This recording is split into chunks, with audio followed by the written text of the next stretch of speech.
मंत्रा की वाड़ी पर बैठ गई, उसकी बुद्धि फेर दी माँ ने। अब ये मंत्रा ने नगर की सारी सज्जा देखी, माँ कैकेयी के भवन में पहुंची, एक कोने में जाकर खड़ी हो गई, कुछ बोल नहीं रही है, खड़ी हो गई।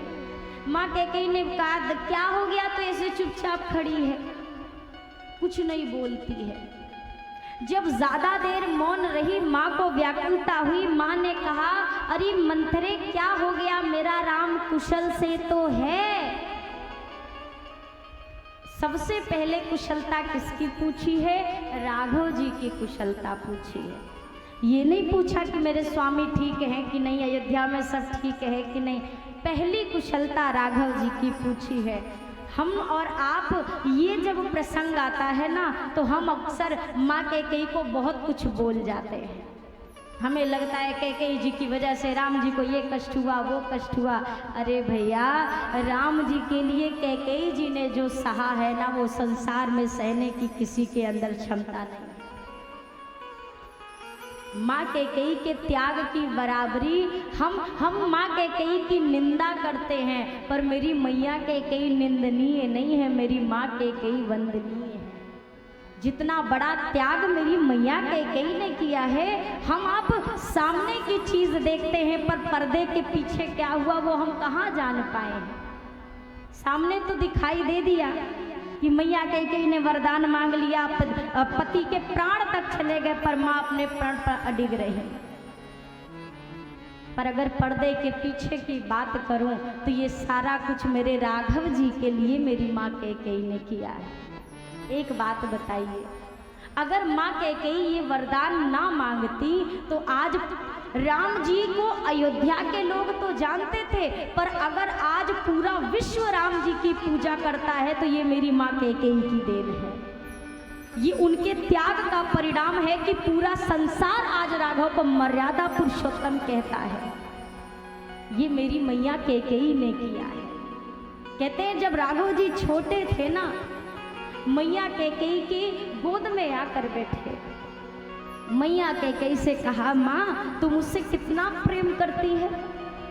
मैया कैकेयी ने कहा राघव, ये कोई बता पाने की बात थोड़ी ना है कि मैं कितना प्रेम करती हूँ, मैं तुझे अपने प्राणों से भी ज्यादा प्रेम करती हूँ राघव। राम जी ने, छोटे से हैं राम जी ने कहा माँ अगर आज मैं तुझसे कुछ मांगू तो मुझे देगी? अवश्य दूंगी, मांगो तो सही, प्राण मांग लो ना रघुनंदन, तो प्राण भी दे देंगे, कोई बड़ी बात नहीं। राम जी ने कहा माँ प्राण मांगूंगा ना, तो प्राण देने में सिर्फ एक बार का कष्ट होता है, पर आपसे मैं जो मांगूंगा ना माँ, उसमें आपको एक बार नहीं मरना है, हर रोज हर पल मरना होगा। अब बताओ मांगोगी? जो कहूँ वो दोगी? मैया कैकेयी ने कहा राघव अगर आपकी उसमें प्रसन्नता है तो मैं करूंगी, अवश्य करूंगी। राम जी ने कहा माँ पर आपके मांग का सिंदूर मिट जाएगा। मैया कैकेयी ने अब भी कहा अगर रघुनंदन आपकी ये इच्छा है तो मैं वो भी सह लूंगी। आगे राम जी ने कहा माँ सिर्फ इतना ही नहीं, तेरा पुत्र भरत जिंदगी में तुझे कभी माँ कहकर नहीं बुलाएगा। मैया कैकेयी के नेत्रों में अश्रु आए, पर सारे अश्रु को माँ पी गई और बोला रघुनंदन अगर आप अभी भी ये कहते हो, मुझे उससे भी कोई फर्क नहीं पड़ता कि भरत मुझे माँ ना कहे। राम जी ने कहा माँ इतना भर नहीं, आज के बाद संसार में कोई भी माँ अपनी बेटी का नाम कभी कैकेयी नहीं रखेगी, मैं जो मांगूंगा उसकी वजह से। मैया कैकेयी ने कहा रघुनंदन मुझे सब स्वीकार है, माँ भरत तुझे कभी माँ नहीं कहेगा, तुझे ये स्वीकार है? मैया कैकेयी ने राघव जी को अपनी गोद में बिठाकर कहा राम एक बात बताओ, आप तो मुझे माँ कहोगे ना? सब मुझसे मुख मोड़ ले, आप तो मुझसे मुख नहीं मोड़ोगे ना? राम जी ने कहा माँ पूरा संसार तुझसे मुंह मोड़ सकता है, पर तेरा राम कभी तुझसे नहीं नाराज होगा। तेरा राम तुझसे कभी नहीं मुख मोड़ सकता माँ।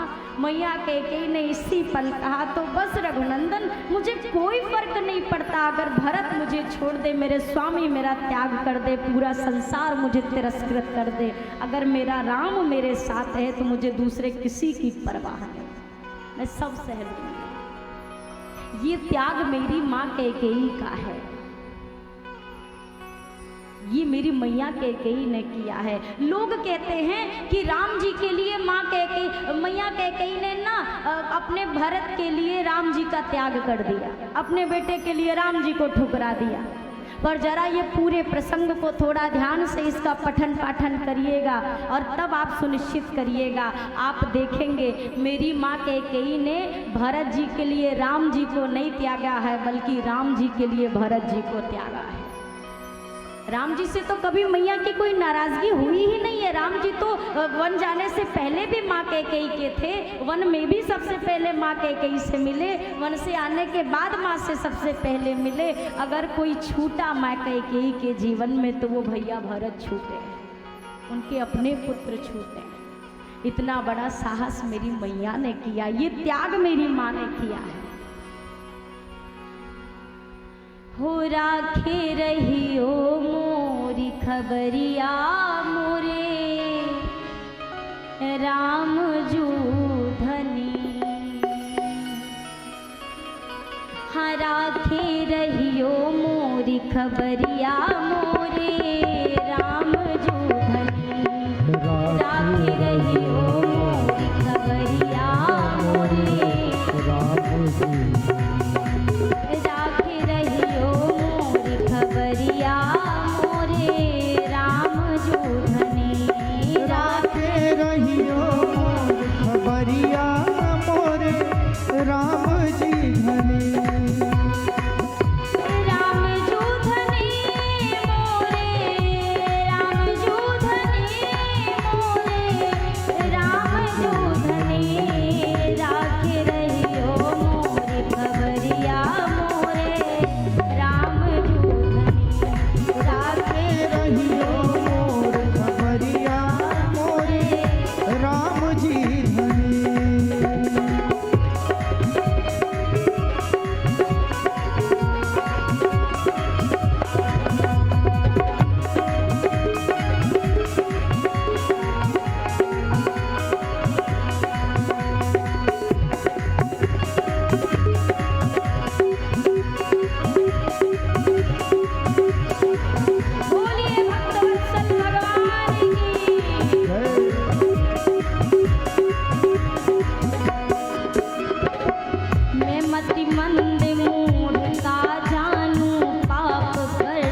मुझको रख लीजो। किसी भी भवन का मुख्य स्थान कौन सा होता है जानते हैं? जो देहली होती है ना, चौखट। भक्त यही कामना करता है, सरकार मुझे धन दौलत यश मान बड़ाई नहीं चाहिए, आपके कनक भवन में एक ठिकाना चाहिए मुझे। आपको भी चाहिए? चाहिए है तो मुंडी हिलाया, हाथ ऊपर करो। हाँ, ठिकाना चाहिए ना, तो ठिकाना एक बड़ा प्यारा मैंने ढूंढा है। वो ठिकाना कौन सा है जो भक्तराज कहते हैं? कनक भवन के द्वार पे प्रभु जी बस हमको रख लीजो। कनक भवन के द्वार पे प्रभु जी बस हमको रख लीजो। तुम्हारे द्वारे की डेहरिया मोरे राम जूठन। वो तुम्हारे द्वारे की डेहरिया मोरे राम जो धनी। वो बन जाऊं द्वारे की डेहरिया मोरे राम जूठन। वो बन जाऊं द्वारे की हरिया मोरे राम जी धनी। वो राखे रहियो मोरी खबरिया मोरे राम जूठन। वो राखे रहियो मोर खबरिया मोरे राम जी धनी। भाव से कहिए, हो तुमरे द्वारे की डेहरिया मोरे राम जूठनी। हो तुमरे द्वारे की हरिया मोरे राम जी धनी। राखे रहियो मोरी खबरिया मोरे राम जूठनी। राखे रहियो मोर खबरिया मोरे राम जी धनी।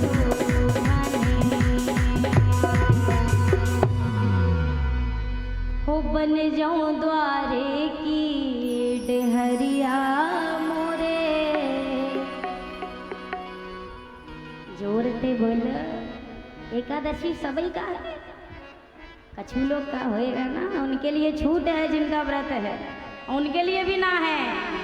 काहे कि उपवास का मतलब ही वही होता है, जिसका व्रत रहे उसके पास रहे, उसी का नाम तो उपवास है।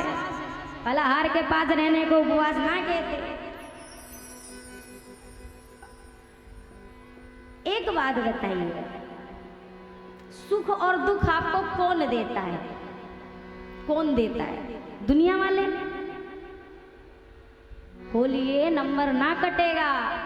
कौन देता है सुख दुख? संसार नहीं, ठाकुर जी तो ना देते, ये बात तो पक्की है। संसार देता है। अच्छा, एक बहुत सरल शब्द में जवाब दीजिएगा जो पूछूंगी, है ना। जैसे अभी ये कूलर चल रहा है, हाँ या ना? हमारे ही पास चल रहा है पर चल तो रहा है। आप लोग भी सोचते होंगे, बताओ अपना कूलर में बैठे हम हाथ से हाँ के हमारे तो हाथ ही फिरा रहे। तो जरा ये भी तो देखो, ये जितने हाइलोजन का प्रहार है ये हो किस पे रहा है? आप पे को हो रहा है, ये तो हम ही बर्दाश्त कर रहे हैं ना, तो ये भी हम ही लेंगे। ये कूलर अभी जो चल रहा है, अभी ये कूलर, ये पंखे, आपके घर वाले, आपके घर की एसी, ये आपको सुख देती है कि दुख देती है? खाली आगे वालों का ठेका नहीं है बोलने का, सब बोलिए, सुख देती है कि दुख? और यही कूलर, पंखा, एसी अगर दिसंबर और जनवरी में चला दे तो ये सुख देगी कि दुख? क्या देगी? अब एक बात बताइए, कूलर बदला, एसी बदली, कमरा बदला, आप बदले, क्या बदला? समय बदल गया। समय ही तो बदला है। ये समय बदला और इस बदले हुए समय ने हमें ऐसा दिखाया कि अब ये भी कष्ट दे रहा है। यही तो सुख देता था, ये कल्पना हुआ करता था, अब यही मुझे कष्ट दे रहा है। एक चीज को स्मरण में रखिएगा, ये सुख और दुख हमें कोई देता नहीं है। बदला हुआ समय हमें ऐसा दिखाता है कि भाई लोग बदल गए हैं, पर लोगों के बदलने से पहले हमारा वक्त बदलता है, हमारा समय बदलता है। और जब समय बदलता है तो लगता है अब ये लोग बदले हैं, पर लोगों से पहले हमारे वक्त ने हमारे साथ धोखा दिया। एक बात बताइए, दुनिया पहले साथ छोड़ती है? दुनिया तो जब छोड़े तब छोड़े, सबसे पहले अपने ये तन के ये पुर्जे ही अपना साथ छोड़ देते हैं। ये देखना बंद कर दे, ये सुनना बंद कर दे, ये खाना बंद कर दे, खाली लिक्विड नहीं ले सकते कुछ, ये चलना बंद कर दे। लोग बाद में हमें अपने से दूर करते हैं, सबसे पहले तो हमारे अंग ही हमसे दूर जाने लगते हैं, जिनको जीवन भर सहेज के रखते हैं। संतों ने कहा कि भैया अगर अपना तन ही अपने को इतना धोखा दे देता है तो कोई और अगर हमें छोड़कर चला जाए तो ज़्यादा दुख नहीं होना चाहिए, नहीं होना चाहिए। जीवन में इस संसार में रहना बुरा नहीं है, हमारी समस्या क्या है, हम संसार में रहते हुए भगवान को बिल्कुल भूल जाते हैं। बस एक जड़ समस्या का ये है, दुनिया में नहीं रहना होता तो भगवान दुनिया में भेजते ही क्यों? भेजा है, जगत में रहने को भेजा है, पर इस जगत को ही अपना सब कुछ बना लेना ये हमारे अंदर की अज्ञानता है। ये संसार, ये रिश्ते ऐसे हैं जो जैसे मैं नश्वर हूँ, ये भी नश्वर हैं, पर मेरा मूल साथी कौन है, उस मूल को अगर याद रखेंगे तो जीवन में कभी कष्ट नहीं होगा। हम मूल को भूल जाते हैं, जड़ को भूल जाते हैं। जड़ को छोड़कर पत्ते पर लाख पानी डालिए, आपको जीवन में ना फल मिलेगा ना फूल मिलेगा। फल फूल चाहिए तो जड़ में पानी डालिए, पत्ते अपने आप हरे होंगे, समय आने पर अपने आप को फल और फूल मिलेंगे। ये संसार के जितने सुख हैं, समृद्धि है, ये वही पत्ते हैं, तने हैं, शाखाएं हैं। अगर जड़ मजबूत है ये सब हरे भरे होंगे। अगर जड़ पर आपका ध्यान नहीं है तो ये भी आपको सुख देने वाले नहीं हैं, नहीं देंगे।